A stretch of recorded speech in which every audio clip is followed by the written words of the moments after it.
Nagdangat sa 5 kakaso ang ginpasaka sa Iloilo City Drug Enforcement Unit. Bato kay John Winston Porras ang main subject sa drug buy-bust operation sa barangay Balabago, Jaro sa Enero 16. Sunod kay Captain Ryan Christ Inot, ini ang ginalakipan sa paglapas sa Republic Act 9165 o ng Comprehensive Dangerous Drugs Act of 2002, Republic Act 10591 o ng Comprehensive Firearms and Ammunition Act, COMELEC gun ban, direct assault kag attempted murder. Lakip man sa mga nabayular ni Porras amo ang wala nagkooperar sa pulis sang natabo ang buy-bust operation kung sa diin ginpahayag nga siya ang una nagpalupok sang Pusil.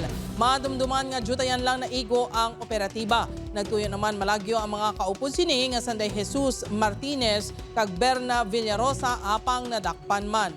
Samtang sa nagwa naman nga resulta sa drug test, lunsay positibo ang 3 ka suspect sa drug test. Ginahulat pang resulta sa paraffin test kay Porras.